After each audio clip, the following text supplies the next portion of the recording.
محترم ناظرین کرام، السلام علیکم ورحمۃ اللہ تعالی وبرکاتہ۔ حضرات، آج ہم نمازیوں کی اس غلطی کی طرف آپ کو متوجہ کریں گے کہ جس غلطی کی وجہ سے پوری نمازی کی برباد ہو جاتی ہے، باطل ہو جایا کرتی ہے۔ جیسے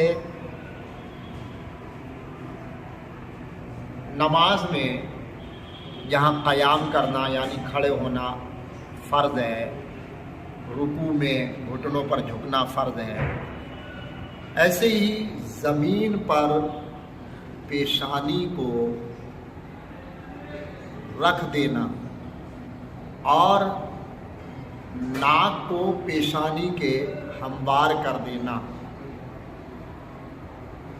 ہے نا، اور پیروں کے انگوٹھوں کے پیٹ کو زمین سے مس کر دینا، یہ سجدہ کہلاتا ہے۔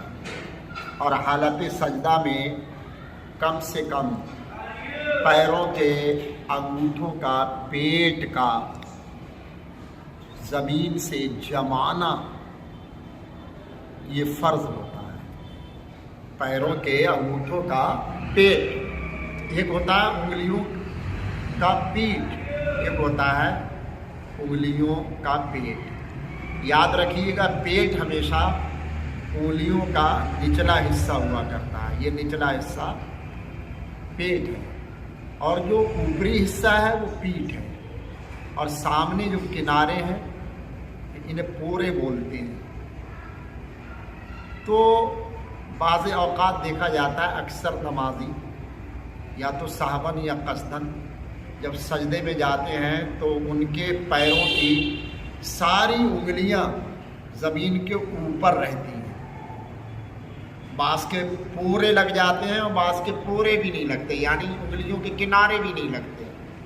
حالانکہ حالت سجدہ میں انگوٹھوں کے پیٹ کا زمین پر جمانا یہ فرض ہے، اور اکثر انگلیوں کا، اکثر کہتے ہیں 3 انگلیوں، اکثر انگلیوں کا پیٹ زمین پر جمانا یہ واجب ہے، اور ساری انگلیوں کا پیٹ زمین سے جمانا یہ سنت ہے۔